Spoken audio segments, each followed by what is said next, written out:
Good morning, girls. Good morning, ma'am. Yes, good morning. Today, you are going to learn a poem entitled Indian Weavers by Sarojini Naidu.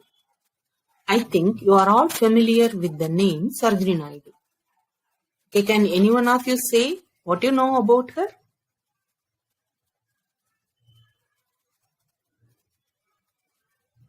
A freedom fighter. Yes, very good. Sarojini Naidu was one among the important persons in the freedom struggle. Any other thing? Nightingale of India. Yes, very good. Yes, girls, what you have said is right. Sarojini Naidu was a poet and a political activist. She was known as the Nightingale of India because of her contribution to poetry. The poems made her very famous because they were rich in imagery. She dealt with a variety of themes, for example, love, death, and separation. These three form the major themes in her poems. And Indian Weavers is one among her famous poems. It was published in 1971. In this poem, the poetess talks about the three types of dresses that the Indian weavers weave at three different times of the day.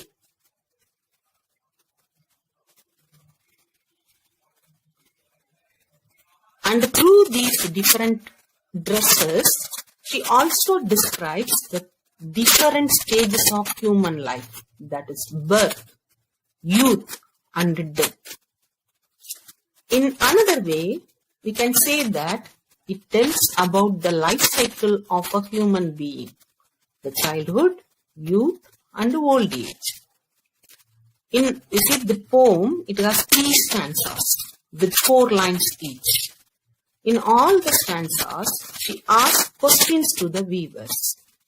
The first 2 lines are questions to the weavers, and the 3rd and 4th line are answers by the weavers. So the questions and the answers are also related to the different stages of human life.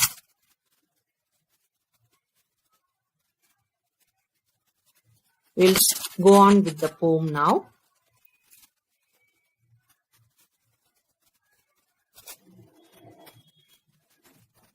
First, go through the poem silently. No loud reading, please. Just have a look at the screen. Go through the line silently.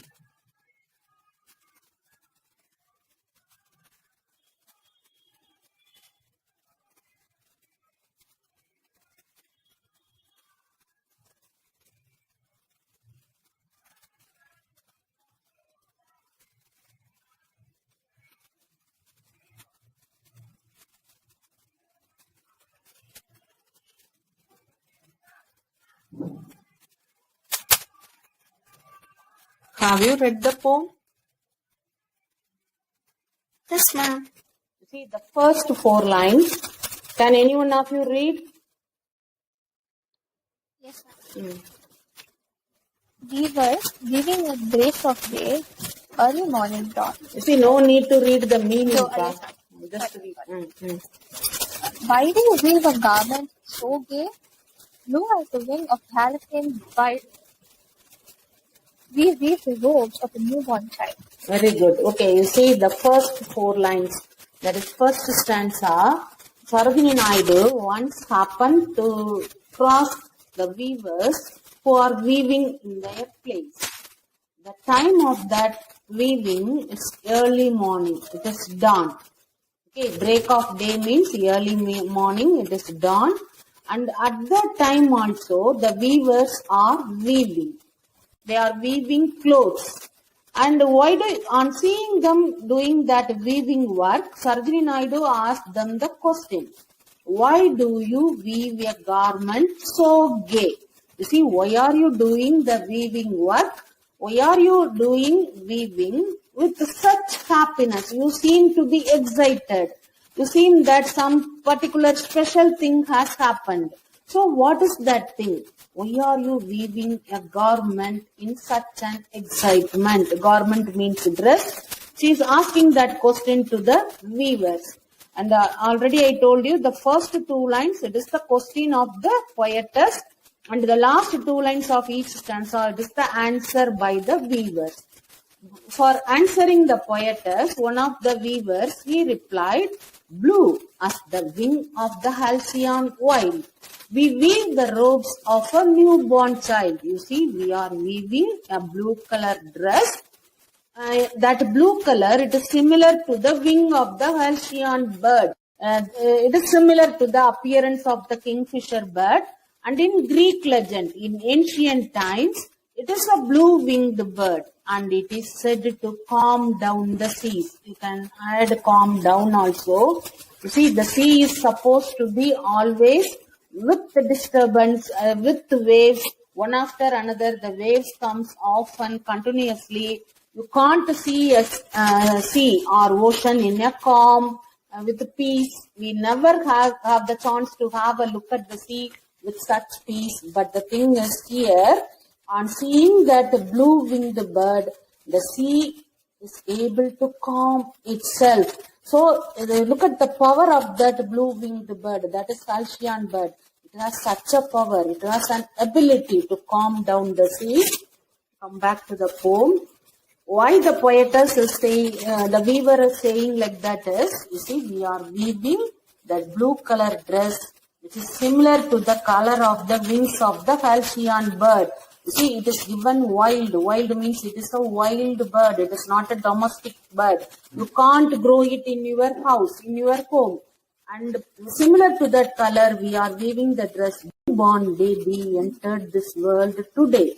So only we are in excitement. It is a special event for that particular family. And we are also celebrating that happiness. So only we are weaving that garment in gay. Gay means happiness, excitement. Okay, is it clear to you? Girls? Yes. Yes, ma'am. You see, meaning you have to take notes, ma. Only and come to the second stanza. You see, no need for the meanings. And another thing, the first stanza, I already told you, the first stage of human life. You just make a note of it. The first stage of human life. That is birth. You see, the first four lines, the first stanza, it tells you, it describes you the first stage of human life, that is birth. So each and every birth is celebrated in this world. And the second stanza, you just make a note of it. It is the second stage of human life, that is youth. It is the second stage of human life. It is youth. The second stanza describes the second stage of human life, that is youth. Okay, can any one of you read this? Yes. Who is that? Sorry, ma'am. Very good. Let's read. The second stage of human life, weavers weaving at fall of night. Why do you weave your garment so bright like the plumes of a peacock? Plumes of the peacock, purple and green. Purple and green. We weave. Okay, very good. Read. Ma'am, hold on, ma'am. One more line now. We weave the marriage veil. Okay. Okay. We weave the marriage veils of a queen. Okay, yes, very good. You see, in between, I had typed the meaning, so only I cancelled it, I deleted it, so that you can understand which is the poem and which is the meaning. Okay, now I'll give you the meaning. 1 minute. It will come. Okay, now you see, second stanza. You see, in the last word of each line, it is marked in red, just to show you how to find out rhyme scheme. That rhyme scheme, I'll give you the details at the end. Okay, second stanza, it describes the second stage of human life, that is youth. Weavers, weaving at fall of night. You see, morning time, they weave dress for a newborn baby. And again in the night, you see, fall of night means it is setting of the sun, that is dusk time. Okay, the sun is about to set. At that time also the poetess came across these weavers' place. At that time also the weavers, they are weaving a dress. And so the poetess again asked the question, why do you weave a garment so bright? You see, first time she asked, why do you weave a garment so gay? Gay means happiness with excitement.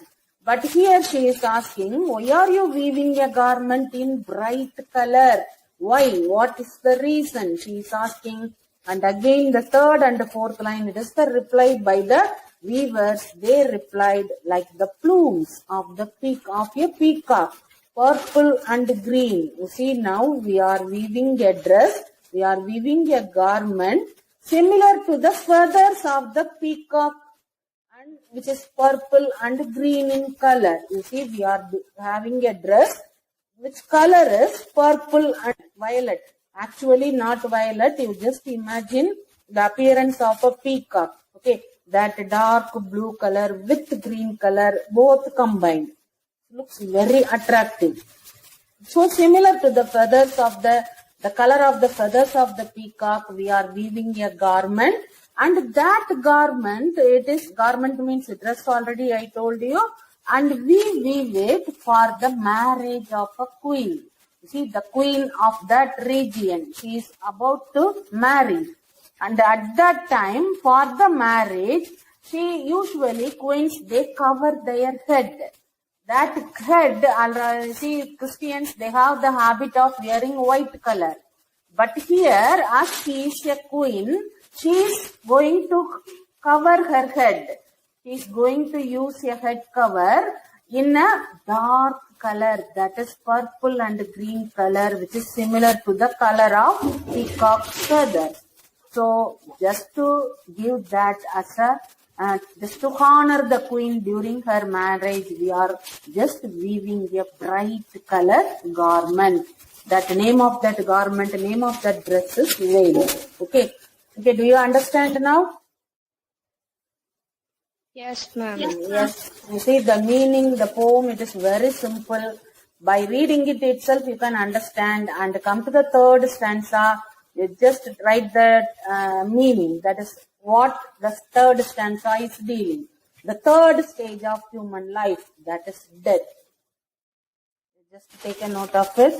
The third stanza deals with the third stage of human life, that is death. Weaving Solomon and Smith. What do you weave in the moonlight chill? White as a feather and white as a cloud. We weave a dead man's funeral shout. Okay, yes, very good. You see, now again, weavers, they are weaving again. But now, you see, the time it is given in the second line. Just please make the note of it. In the first stanza, the time of weaving is given at the first line, break of day. And in the second stanza also, fall of night. The time of weaving, it is given in the first line of second stanza. But look at the third stanza, it is different. Weavers, weaving solemn and still. Solemn means serious. Now the weavers, they are not happy. They are not excited. They are not with no happy facial expression. They look serious. There is total silence in that place, and still means calm or total silence. Nobody else is talking.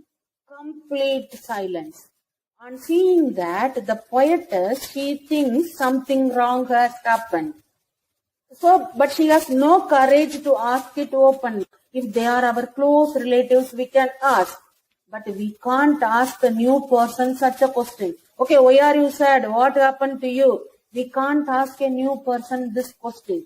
So she noticed that seriousness in their face and total silence in that place. She is asking the question, what do you weave in the moonlight chill? You underline chill and write very cold. You see, there is a difference in the question from the first and second stanza. What is the difference in the third stanza? Can any one of you say? Just look at the question in the first and second stanza and come to the third stanza. There is difference. What is the difference in that third stanza? Can anyone? See, again I'll show you in the screen. First stanza, second line, why do you weave a garment so gay? Second stanza, second line, why do you weave a garment so bright? Come to third stanza, again second line, what do you weave in the moonlight chill? What is the difference? Can anyone say? Are they talking about the moon? No, I am not asking the meaning, Pa. Why and what? What? Why and what? Yes, this. Just look at the question, not the meaning. Okay. This is first stanza, second line. Why do you weave a garment so gay? The first word, it is why.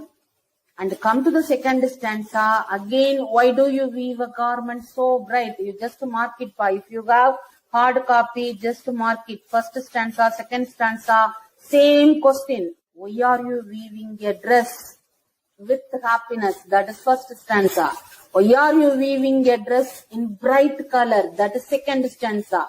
But she understands that something wrong has happened in third stanza from the facial expression of the weavers, and she changed the question. Instead of why do you weave, she is changing that question as what do you weave in the moonlight chill? You see, now it is moonlight. The sun has set. Total darkness. It is night time. It is very cold. There is complete silence. At such a time, what are you weaving? And for that, one weaver replied, white as a feather and white as a cloud. We weave a dead man's funeral shroud. You see, we are weaving the color, white color dress.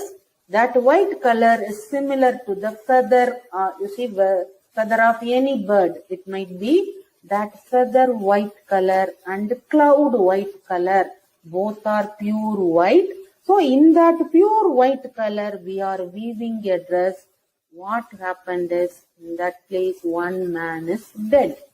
So for his funeral is to be taken place in a short time. For that, we are weaving the shroud. Shroud means the cloth used to cover the dead body of that person. So we are weaving that shroud to cover the dead body. So only we are not happy, we are serious, we are doing the work silently. Okay. The poet has painted the picture of Indian weavers who weave tirelessly at different times of the day from dawn to dusk. She used imagery to describe the three stages of human life: birth, youth, and death. When I say youth, both career as well as marriage are included. Metaphorically, each time of the day and the dress woven in that time symbolize a particular stage of life.